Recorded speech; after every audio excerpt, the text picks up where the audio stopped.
बालको नमस्कार। 10वीं क्लास की रिवीजन सीरीज अपन ने चला रखी है और इसके क्रम में अपना आज 5वां वीडियो है। 4 वीडियो आपने नहीं देखे हैं तो पहले उनको देख लीजिए। 5वां वीडियो अध्याय 7 का है, नियंत्रण एवं समन्वय, कंट्रोल एंड कोऑर्डिनेशन। देखें इस पार्ट के अंदर अंकों का विभाजन कैसे है बोर्ड एग्जाम में।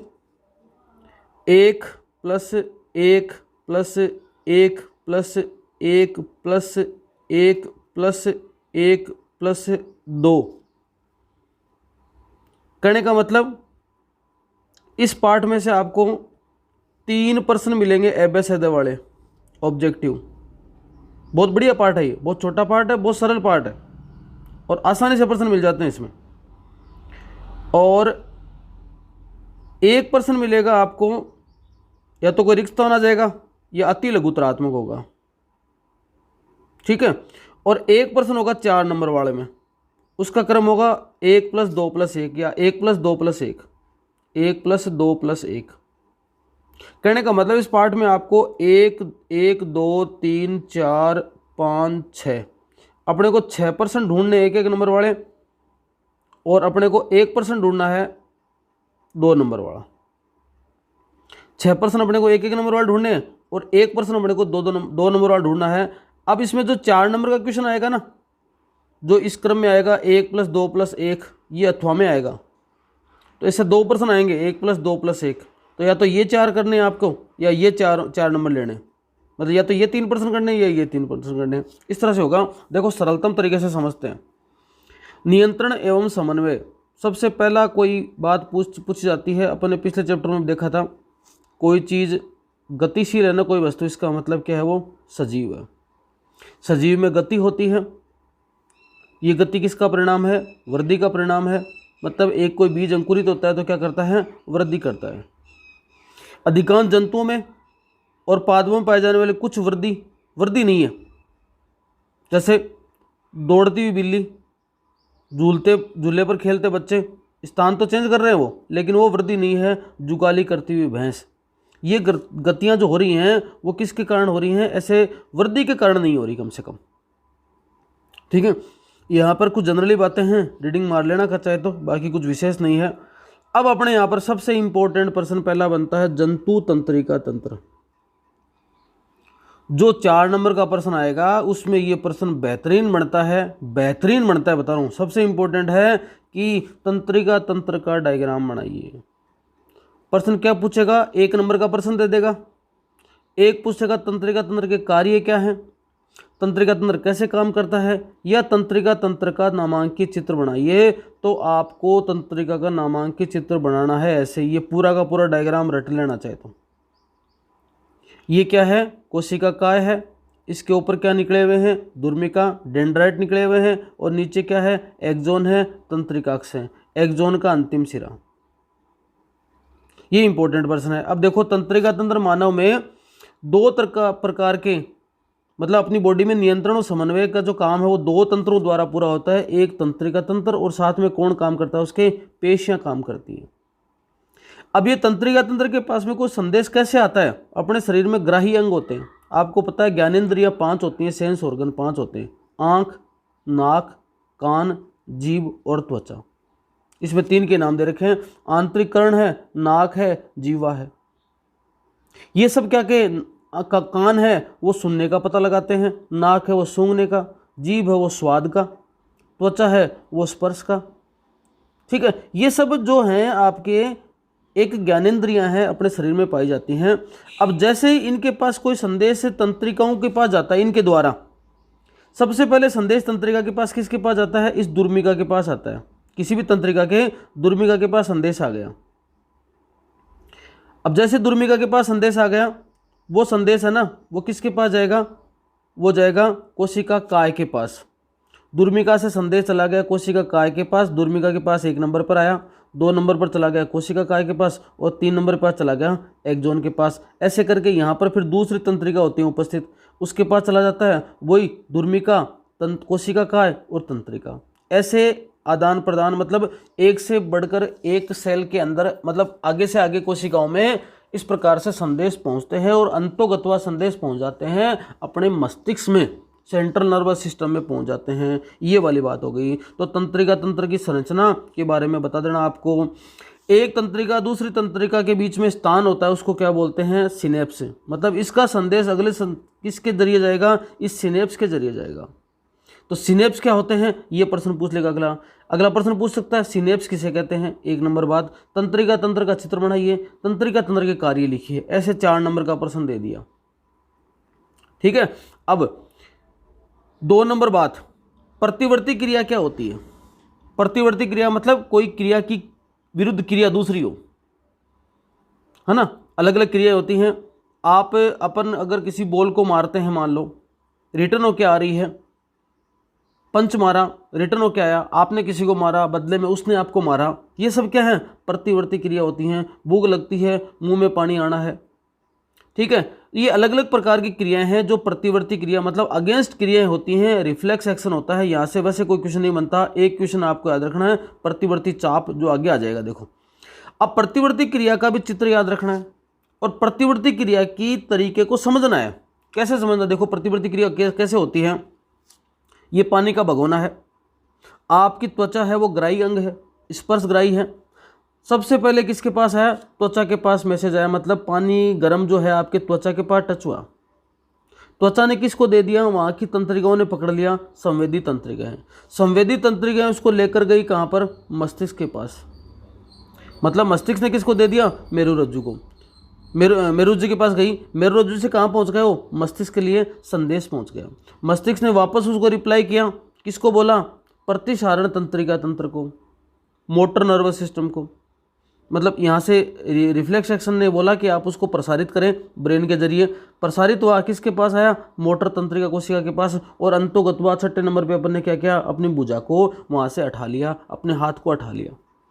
तो सबसे पहले स्किन के बाद में सेंसरी ऑर्गन, सेंसरी ऑर्गन से गया स्पाइनल कॉर्ड, स्पाइनल कॉर्ड से गया ब्रेन के पास। ब्रेन ने उसको तंत्रिका कोशिका को बोला उसका प्रसार कीजिए। उसके बाद कहाँ आया? वापस मोटर नर्व के पास और फिर अपने भुजा पे। ये 6 जो क्रम है इसके अनुसार चीज़ें चलती हैं और यही प्रतिवर्ती क्रिया है। इस पूरे को बोलते हैं प्रतिवर्ती चाप। इन घटनाओं के क्रम जिसको प्रतिवर्ती चाप बोलते हैं, रिफ्लेक्स आर्क बोलते हैं। चाप बन गया ना, अपन प्रकार से चाप वगैरह बनाते हैं ना। तो यहाँ से देखो, यहाँ से कोई चीज़ चलती है, यहाँ से कोई चीज़ चली, ऐसे करते करते करते यहाँ पहुँची। उसके बाद में ये मूवमेंट करके फिर वापस यहीं पर आ गई और आपने इतना करने के बाद हाथ उठा लिया। या कोई पिन चुभाया आपके, और पिन चुभाने के बाद आप हाथ उठा लेते हो, तो पिन चुभाने के बाद और हाथ उठाने तक इतने काम हो चुके होते हैं, तब जाकर आपका हाथ उठता है, वरना नहीं उठता। तो ये याद रखना। अब बात करते हैं ह्यूमन मस्तिष्क की, मानव के मस्तिष्क की बात करते हैं। तो देखो, पहली बात, पहला प्रश्न, मेरुरज्जु तंत्रिकाओं की बनी होती हैं और सोचने के लिए सूचनाएं प्रदान करती हैं। सोचने को अधिक जटिल क्रियाविधि तंत्रिका संबंधन होते हैं। ये मस्तिष्क में संकलित होते हैं, जो शरीर का मुख्य समन्वय केंद्र है। मतलब अपने केंद्रीय तंत्रिका तंत्र में किसको शामिल करते हैं? मस्तिष्क और मेरुरज्जु। सेंट्रल नर्वस सिस्टम में ब्रेन प्लस स्पाइनल कॉर्ड। प्रश्न बन सकता है केंद्रीय तंत्रिका तंत्र में कौन आते हैं? आपका आंसर होगा क्या? मस्तिष्क और मेरुरज्जु। आगे देखो, ऐच्छिक क्रियाएं होती हैं कुछ। केंद्रीय तंत्रिका तंत्र शरीर के अन्य भाग में संचार को, मतलब केंद्रीय तंत्रिका तंत्र अगर शरीर के अन्य भाग में संचार करता है तो फिर बनता है परिधीय तंत्रिका तंत्र, पेरिफेरल नर्वस सिस्टम। इसमें क्या क्या आ जाएंगी? तो मस्तिष्क है ना, उससे तो निकलेंगी मस्तिष्क तंत्रिकाएं, क्रेनियल नर्व, और स्पाइनल कॉर्ड से निकलेंगी स्पाइनल नर्व। इन दोनों मतलब मस्तिष्क से निकलेंगी मस्तिष्क तंत्रिकाएं, कपाल तंत्रिकाएं, और मेरुरज्जु से निकलेंगी मेरु तंत्रिकाएं। ये दोनों मिलकर क्या बनाती हैं? परिधीय तंत्रिका तंत्र। तो परिधीय तंत्रिका तंत्र में किसको शामिल करते हैं? आपका आंसर हो जाएगा कपाल तंत्रिकाएं और मेरु तंत्रिकाएं। अब ये जो मस्तिष्क है अपना, इस मस्तिष्क के 3 मुख्य भाग होते हैं। एक होता है फोर ब्रेन, एक होता है मिड ब्रेन, एक होता है हाइंड ब्रेन। अग्र मस्तिष्क बोल सकते हैं, पश्च मस्तिष्क बोल सकते हैं, और मध्य मस्तिष्क। अग्र, मध्य और पश्च। अब देखो, अग्र मस्तिष्क ये वाला सारा इतना बड़ा पोर्शन दिख रहा है ना, ये वाला सारा अग्र मस्तिष्क है ये वाला। अब इस अग्र मस्तिष्क के अंदर क्या क्या चीजें होती हैं आप देखो। अग्र मस्तिष्क के 3 भाग हैं। 1 नंबर पर प्रमस्तिष्क, 2 नंबर पर कहां गया? ये वाला हाइपोथैलेमस, और 3 नंबर पर एक चीज होती है, यहां दे नहीं रखा है, 3 नंबर पर होता है थैलेमस। मतलब अगर मस्तिष्क में 3 बातें होंगी आपको याद रखनी है। अगर मस्तिष्क के अंदर प्रमस्तिष्क हो गया, हाइपोथैलेमस और थैलेमस हो गया। मध्य मस्तिष्क में ज्यादा भाग नहीं याद रखने, केवल मध्य मस्तिष्क से याद रखना है। और पश्च मस्तिष्क में 3 चीजें होती हैं, 1 नंबर पोन्स है, 2 नंबर मेडुला है और 3 नंबर अनुमस्तिष्क है। ये अनुमस्तिष्क है, ये क्या है, पोन्स भाग है, और ये भाग क्या है, मेडुला। तो टोटल भाग कितने हो गए, देखो, प्रमस्तिष्क, हाइपोथैलेमस, थैलेमस, मध्य मस्तिष्क, पोन्स, मेडुला, अनुमस्तिष्क। पोन्स, मेडुला, अनुमस्तिष्क किसके भाग हैं, पश्च मस्तिष्क के। किसके, ये वाले पश्च मस्तिष्क के भाग हैं ये तो 3 तो, और 3 ही भाग किसके हैं, अग्र मस्तिष्क के। ऐसे करके 3 अग्र मस्तिष्क के, 3 पश्च मस्तिष्क के, और 1 क्या हो गया, मध्य मस्तिष्क के भाग हो गए। इसका डायग्राम भी याद रखना है। कोई छोटा मोटा प्रश्न दे देगा और मस्तिष्क का चित्र पूछा जा सकता है। बाकी इंपॉर्टेंट वो पहले वाले 2 हैं, प्रतिवर्ती चाप वाला और आपके तंत्रिका तंत्र वाला, सबसे ज्यादा इंपॉर्टेंट है। अब अलग अलग बातें पूछी जा सकती है मस्तिष्क से। मस्तिष्क का मुख्य सोचने वाला भाग क्या है, पूछा जाए क्वेश्चन, आपका नाम आ जाएगा फोर ब्रेन, अग्र मस्तिष्क से। इसके अंदर क्या होता है, अलग अलग साचरीय क्षेत्र होते हैं, ये संवेदी सूचनाओं को ग्रहण करते हैं और उनका अर्थ लगाते हैं, है ना। आपने कोई शब्द पढ़ा और आपके ब्रेन ने उसको अगर पहले पढ़ा हुआ है ना, तो उसका अर्थ लगा लेगा। भूख से संबंधित केंद्र कहां पर होता है, अग्र मस्तिष्क से। आपको भूख लगती है, प्यास लगती है, उसका संबंध भी कहाँ है, अग्र मस्तिष्क से, पता है। अनैच्छिक क्रियाएं जो होती हैं उनका नियंत्रण कौन करता है, मध्य मस्तिष्क और पश्च मस्तिष्क से नियंत्रित होती हैं। जैसे रक्तदाब है, लार आना है, वमन है, उल्टी आना, पश्च मस्तिष्क से मेडुला द्वारा नियंत्रित होती है। ये दोनों से कंट्रोल होते हैं, पर इनकी स्पेसिफिक बात बता रखी है। ये सभी अनैच्छिक क्रियाएं, जैसे रक्तदाब है, लार आ रही है आपके, ब्लड प्रेशर आपका, आपके उल्टी आ रही है, ये प्रमस्तिष्क के मेडुला द्वारा क्या होती है, रेखित होती हैं। एक सीधी रेखा में चलना, साइकिल चलाना, पेंसिल उठाना, ये सब काम है ना अपने पश्च मस्तिष्क के अनुमस्तिष्क द्वारा किया जाता है। तभी क्या करता है ये क्या करता है, शरीर की स्थिति व संतुलन बनाता है। तो जो व्यक्ति दारू पी लेता है ना, उसके बाद में वो सीधा नहीं चल पाता, क्योंकि उसका पश्च मस्तिष्क का अनुमस्तिष्क भाग है ना, वो क्या करता है, वो काम नहीं करता ढंग से, वो काम नहीं करता, उसके कारण से उसमें इस प्रकार की दिक्कत आती है। ये बात हो गई। तो आपको याद रखना है यहाँ पर अग्र मस्तिष्क का काम याद रखना है, उसके बाद में आपको मध्य मस्तिष्क और पश्च मस्तिष्क के किस भाग के क्या क्या काम है याद रखना। अब जो उत्तक हैं वो कहाँ सुरक्षित रहते हैं, मस्तिष्क है इतना मतलब सेंसिटिव है, इतना जब उपयोगी है, तो उसका कोई सुरक्षा के लिए कोई चीज़ होगी। तो मस्तिष्क की सुरक्षा के लिए अपने पास में क्या है, ये स्कल खोपड़ी होती है, इसमें बॉक्स में व्यवस्थित होता है अपना मस्तिष्क, और कशेरुक दंड के अंदर होती है मेरुरज्जु। तो मेरुरज्जु होती है कशेरुक दंड के अंदर, और मस्तिष्क होता है आपके खोपड़ी के अंदर, कपाल के अंदर। अब ये तंत्रिका उत्तक कैसे क्रिया करते हैं, कैसे कार्य करते हैं, उसके लिए बात बता रखी है। देखो, अपनी जितनी भी पेशियां हैं, मांसपेशियां हैं, उनमें क्या होता है, एक विशेष प्रकार की प्रोटीन होती है जो क्या करती है, संदेश मिलने पर अपने आकार व आकृति को बदल देती है और तंत्रिका तक मैसेज दे देती है। ये तंत्रिका बदलते हुए आकार के अंदर नई कोशिका को मैसेज दे देती है। ऐसे करके एक के बाद में एक संदेश आगे बढ़ते रहते हैं। ये सब प्रश्न देख लेना। पादपों में समन्वय कैसे होता है, अब प्लांट के अंदर तो ऐसा कोई तंत्रिका तंत्र पाया नहीं जाता, फिर पादपों में कैसा समन्वय होता है। देखो, छुई मुई की पत्तियों को आप छूते ही है ना, वो नीचे झुक जाती हैं।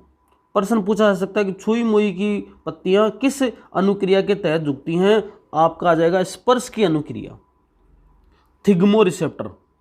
स्पर्श के जो रिसेप्टर होते हैं उनको बोलते हैं थिग्मो, तो स्पर्श की अनुक्रिया के अनुसार काम करते हैं। कोई पेड़ आपने लगाया, नवोद्भिद पेड़ लगाया, उसकी वृद्धि है वो किस कारण से होती है, वो होती है दिशिक गति वृद्धि, डायरेक्शनल उसके अंदर क्या है, वृद्धि है। तो पादप में 2 प्रकार की विभिन्न वृद्धियां दर्शाते हैं, एक गतियां दर्शाते हैं, एक वृद्धि पर आश्रित होती है और दूसरी ऐसी गति होती है जो वृद्धि से मुक्त होती है। उद्दीपन के लिए तत्काल अनुक्रिया, कोई भी स्टिमुलस मिलाना, उसके कारण तत्काल अनुक्रिया जो करते हैं, उसके अंदर देखो यहाँ पर छुई मुई की बात आ जाएगी। टच किया, टच करते क्या हुई, सिकुड़ गई। पादप कोशिकाओं में जंतु कोशिका की तरह विशिष्ट प्रोटीन तो नहीं होते, परंतु वे जल की मात्रा में परिवर्तन करके, अब देखो सिकुड़ कैसे गई, अपने तो उत्तक सिकुड़ जाते हैं, है ना, पेशियां सिकुड़ जाती हैं, प्रोटीन के कारण सिकुड़न आ जाती है। लेकिन पादप में कैसा हुआ, पादप में क्या करते हैं, जल की मात्रा में परिवर्तन कर लेते हैं। तो छुई मुई की पत्ती को आपने छेड़ा ना, तो उसका जल क्या हो गया, कम हो गया और वो सिकुड़ गई उसके कारण से। और जब वो वापस नहीं छेड़ा आपने, तो फिर क्या हो गया, वापस जल की मात्रा उसमें बैठ गई, वापस से वो अपने पोजीशन पे आ गई। वृद्धि के कारण जो गति होती है, वृद्धि होती जाती है, फिर गति होती जाती है। आपने मटर का पेड़ देखा होगा, या कई आपने ऐसे और भी पेड़ देखे होंगे जिनकी क्या होते हैं, जो ऐसे ऐसे उनकी जैसे बेल होती है ना अपनी, कई बेल होती हैं किसी पेड़ पे चढ़ जाती हैं, फिर ऐसे आगे बढ़ती हैं, फिर किसी पेड़ पे चढ़ जाती हैं। तो ऐसे बेल आगे आगे चढ़ते हुए किसी पेड़ पे चढ़ती जाती हैं, ये वाली प्रक्रिया होती है वो। तो मटर के अंदर पाए जाते हैं प्रतान। मटर में आपने देखना, मटर के ऐसे पौधे होंगे, उसके ऐसे इस प्रकार से स्ट्रक्चर निकली होगी, जहाँ से किसी बड़े पेड़ को पकड़ लेंगे, फिर आगे बढ़ेगा बढ़ेगा बढ़ेगा, फिर यहाँ पर उसको जगह मिली तो यहाँ पर ऐसे पकड़ लिया। ये जो निकले होते हैं स्ट्रक्चर, इनको बोलते हैं प्रतान, टेंड्रिल बोलते हैं इनको। और उनकी वृद्धि भी कैसी होती है, दिशिक होती है। अब देखो निश्चित दिशा में ये पेड़ लगाया था, एक सूर्य के प्रकाश में था ऐसा, लेकिन उसको मान लो ऐसा टेढ़ा कर दिया, तो देखा गया कि जड़ें हमेशा धनात्मक गुरुत्वानुवर्ती होती हैं, पॉजिटिव जियोट्रोपिज्म, और तना हमेशा कैसा होता है, ऋणात्मक। गुरुत्वाकर्षण बल का मतलब जमीन का तरफ खींचना, तो जड़ें हमेशा जमीन की तरफ जाएंगी और तने हमेशा जड़ें जमीन से ऊपर जाएंगे। तो तनों में पाया जाता है ऋणात्मक गुरुत्वानुवर्ती और जड़ों में पाया जाता है धनात्मक गुरुत्वानुवर्ती बल। इसी कारण से देखो कि जड़ें हमेशा नीचे की ओर वृद्धि करती हैं, परो क्या होता है, ऊपर की ओर वृद्धि करते हैं। तो जड़ें हमेशा नीचे की ओर, परो ऊपर की ओर वृद्धि करते हैं। ये परो तथा जड़ में ऊपरीगामी तथा अधोगामी वृद्धि पाई जाती है। ये परागनलिका है ना, ये एक मतलब ओव्यूल पादप के स्त्रीकेसर भाग है ना, फीमेल पार्ट है। इसके अंदर ये जब बीज पड़ जाते हैं, यहाँ पर बीज क्या बोलेंगे, परागकण पड़ जाते हैं। तो ये परागकण को यहाँ तक अंडे तक आना है, तो यहाँ पर क्या होती है, परागनलिका बनती है। तो परागनलिका उन अंडे तक कैसे पहुँच पाती है, आपको याद रखना है, कीमो रिसेप्टर के कारण, रसायनुवर्तन के कारण से। तो परागनलिका का बीजांड की ओर वृद्धि किसके कारण से होती है, सीधा सीधा आंसर बताना है, रसायनुवर्तन या कीमो रिसेप्टर के कारण से। ठीक है, आगे देखो, विद्युत आवेग जनित करने के अलावा उद्दीप्त कोशिकाएं एक रासायन यौगिक निर्मोचन प्रारंभ कर देती हैं और वो यौगिक आसपास की सभी कोशिकाओं में विस्तृत हो जाए। यदि आसपास की अन्य कोशिकाओं के पास इस यौगिक को डिटेक्ट करने के साधन हो तो उसकी सतह पर विशेष अणुओं का उपयोग करके वे सूचनाओं को रिकॉग्नाइज करने योग्य हो जाती हैं और इन्हें संचरित भी करती हैं। बहुकोशिकीय जंतुओं द्वारा नियंत्रण व समन्वय के लिए प्रयुक्त ये हार्मोन क्या होते हैं, बॉडी में कुछ हार्मोन पाए जाते हैं, कुछ अपने जैसे मान लो कि कोशिकाएं पाई जाती हैं जो क्या करती हैं, विशेष प्रकार के हार्मोन स्रावित करती हैं और इन हार्मोन के कारण से पादप और जंतु में वृद्धि व विकास की प्रक्रिया होती है। अब देखो पादप के हार्मोन दे रखे हैं। सबसे पहले आपको एक बात याद रखनी है, पादप में 5 हार्मोन होते हैं, ऑक्सिन, जिब्रेलिन, साइटोकाइनिन, एब्सिसिक अम्ल और इथाइलिन। ये इनके नाम क्रम से लिख लेना, ये याद कर लेना। पादप में कौन सा हार्मोन है, प्रश्न पूछा जा सकता है, निम्न में से कौन सा पादप हार्मोन है, निम्न में से कौन सा जंतु हार्मोन है। तो किसी पादप जंतु के एक के नाम याद रहेंगे तो फिर आप एबेसडे से निकाल दोगे। तो पादप हार्मोन है ऑक्सिन, जिब्रेलिन, साइटोकाइनिन, एब्सिसिक अम्ल और इथाइलिन। अब देखो इन में से 3 है ना, ये पादप की वृद्धि करवाने वाले हैं और ये 2 हैं पादप की वृद्धि रोकने वाले हैं। अब एक एक हार्मोन का एक एक काम याद रखना है। क्या, जब कोई पादप, जब वृद्धि करता हुआ पादप प्रकाश की ओर संसूचित करता है, ये हार्मोन जिसे ऑक्सिन कहते हैं, परों के अग्रभाग, मतलब किसी भी स्टेम है ना, सूट है, उसके अग्रभाग पर यह भाग निकलता है। इसका मतलब पादप की लंबाई में वृद्धि करने वाला हार्मोन है ऑक्सिन।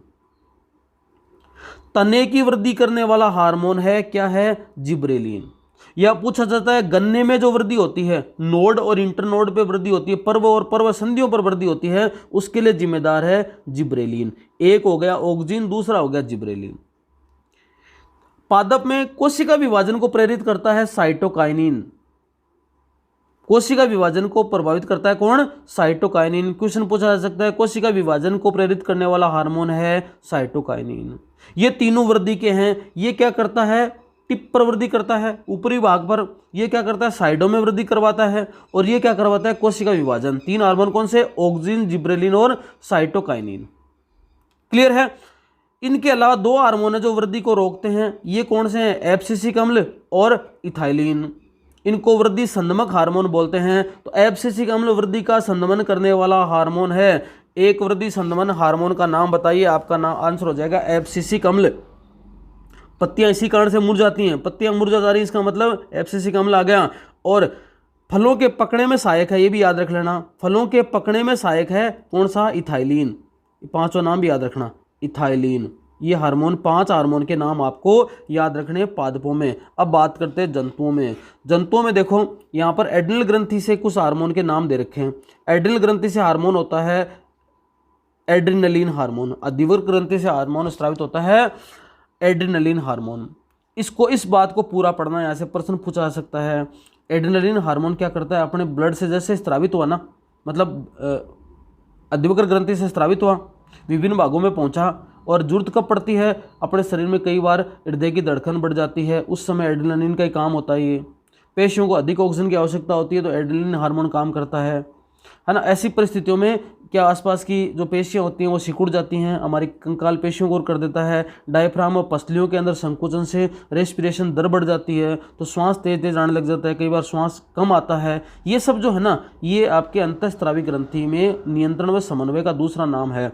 अब देखो पादप के साथ साथ में है आपके मानव की 9 ग्रंथियों के याद रखना नाम। नोई तो औरत में, नोई आपके पुरुष के अंदर। पुरुष में देखो सबसे पहले हाइपोथैलेमस, पीनियल और पीयूष। ये हाइपोथैलेमस, पीनियल और पिट्यूटरी, ये 3 ग्लैंड है आपके माथे में, सिर में 2 ग्लैंड है, गले में क्या छी अवटू और परावटू, थायराइड और पैराथायराइड, एक है छाती में थाइमस ग्रंथि। फिर उसके बाद में अपना जो वृक्क है, किडनी है, उसके ऊपर है एक अधिवृक्क ग्रंथि, ये जोड़े में है अधिवृक्क ग्रंथि। एक अपने छोटी आंत के साथ जुड़ी हुई है पैनक्रियाज, अग्नाशय, और एक जन्नांगों में है वृषण, टेस्टिस। ये तो नर में हो गए। मादा में केवल एक अंतर है, टेस्टिस के स्थान पर क्या है? ओवरी है, बाकी सब क्या है? सेम है। टेस्टिस के स्थान पर ओवरी है, बाकी सेम के सेम। तो इन सभी हार्मोनों के नाम याद रखना एक तो, और हर हार्मोन का थोड़ा थोड़ा सा काम भी याद रखना। ये पढ़ लेना आप। आयोडीन की कमी से कौन सा रोग होता है? आपको पता ही है, गलगंड रोग हो जाता है। और आयोडीन हार्मोन, जो आयोडीन काम क्या करता है? थायरोक्सिन हार्मोन को बनाने में काम करता है। मतलब कौन सी ग्रंथि पर काम करता है? थायराइड ग्रंथि पर काम करता है। इसकी कमी से कौन सा रोग हो जाता है? गोइटर डिजीज हो जाती है। पीयूष ग्रंथि से हार्मोन कौन सा स्रावित होता है? वृद्धि हार्मोन स्रावित होता है। उसके बाद में नर के अंदर जो टेस्टिस है, वृषण है, उसके द्वारा कौन सा हार्मोन? टेस्टोस्टेरोन। मादा के जो अंडाशय है उसके द्वारा एस्ट्रोजन हार्मोन। इंसुलिन हार्मोन अग्नाशय के द्वारा। इंसुलिन की कमी होने से क्या हो जाता है? मधुमेह रोग हो जाता है, मतलब खून के अंदर शर्करा की मात्रा बढ़ जाती है। इस चार्ट को याद करोगे तो आपके ऊपर वाली सारी चीजें याद हो जाएंगी। देखो इस चार्ट को आपने अगर अभी तक नहीं भर रखा है ना तो भर लेना पहले। देखो भरवा देता हूं। पीयूष ग्रंथि, पिट्यूटरी हार्मोन। पिट्यूटरी ग्रंथि कौन सा हार्मोन स्रावित करती है? वृद्धि हार्मोन। काम क्या है इसका? सभी अंगों की वृद्धि में सहायक है।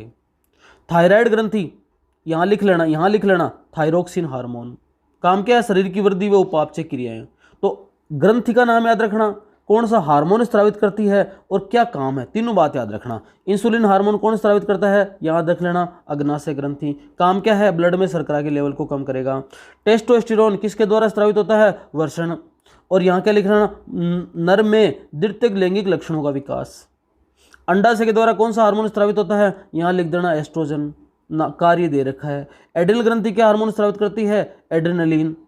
और ऊपर काम दे रखे हैं एड्रेनलिन के। तो विपरीत परिस्थिति के अंदर अपने बॉडी को बैलेंस करना, विपरीत परिस्थिति के अंदर जो शरीर में जो ब्लड का लेवल है उसको बनाए रखना, ये वाली बातें। मोचक हार्मोन, रिलीजिंग हार्मोन, यहाँ इसका ये याद रखना, हाइपोथैलेमस। ये सारे काम हो गए, और किस किस के क्या क्या काम हो गए ये वाली बातें याद रखना आपको। तो साथ के दे रखे, इन्हीं में से कोई ना कोई पूछेगा। तो ये वाला पूरा चैप्टर है, उसको एक बार फटाफट में देखो, 2 मिनट के अंदर आपको वापस से रिवाइज करवा देता हूँ।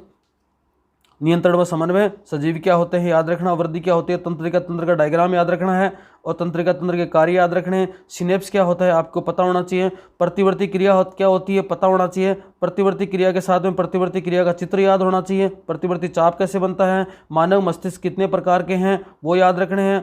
और मानव मस्तिष्क में किस मस्तिष्क का किस पार्ट का क्या काम है, अगर मस्तिष्क के कौन से भाग हैं, मध्य मस्तिष्क के कौन से भाग हैं, पश्च मस्तिष्क के कौन से भाग हैं, कौन से भाग के द्वारा कौन सा काम किया जाता है, भूख का केंद्र कहाँ स्थित है, अपने संतुलन का केंद्र कहाँ स्थित है, अनैच्छिक क्रियाओं का केंद्र कहाँ स्थित है, उत्तक कहाँ रहते हैं, मस्तिष्क कहाँ रहता है, मेरुरज्जु कहाँ रहता है, उसके बाद वो तंत्र के तंत्र कार्य कैसे करते हैं, स्पर्श की क्रिया के द्वारा किस में आपकी अनुक्रिया होती है, छुई मुई याद रखना, उसके बाद में वृद्धि के कारण गति होती है उसको याद रखना, मटर के अंदर किस प्रकार की वृद्धि होती है, प्रतान के कारण से वृद्धि होती है, जो प्राग नलिका में वृद्धि का क्या कारण है, आपके रसायनोवर्तन के कारण से होती है प्राग नलिका में वृद्धि, वो याद रखना आपको। उसके बाद में जो तंत्रिका हैं कैसे सूचनाएं प्रदान करती हैं, पादप में कितने हार्मोन होते हैं, 5 हार्मोन होते हैं, ऑक्सीजन का क्या काम है, अग्रभाग में वृद्धि, जिब्रेलिन का क्या क्या काम है, तने के साइड की वृद्धि करवाता है, साइटोकाइनिन का काम क्या है, कोशिका विभाजन करता है, पादप संदमक हार्मोन कौन से हैं, एफसीसी अम्ल याद रखना, एक हार्मोन और बचता है इथाइलिन जो फलों को पकाने में सहायक है, जंतु में हार्मोन कौन कौन से हैं याद रखना, ये वाली चीजें पढ़ लेना, जंतु के हार्मोन के सभी के नाम याद रखना और सभी हार्मोन के थोड़े थोड़े काम याद रखना। हाइपोथैलेमस से मोचक हार्मोन रिलीजिंग हार्मोन स्रावित होता है, पीयूष ग्रंथि से वृद्धि हार्मोन स्रावित होता है, पीनियल ग्रंथि का विशेष नहीं दे रखा, थायराइड ग्रंथि से थायरोक्सिन हार्मोन स्रावित होता है, अग्नाशय ग्रंथि से इंसुलिन हार्मोन स्रावित होता है, अधिवृक्क ग्रंथि से आपके एड्रेनालिन हार्मोन स्रावित होता है, वृषण से यहाँ पर क्या होता है टेस्टोस्टेरोन, अंडाशय से आपके एस्ट्रोजन। आज के लिए इतना ही, धन्यवाद, नमस्कार।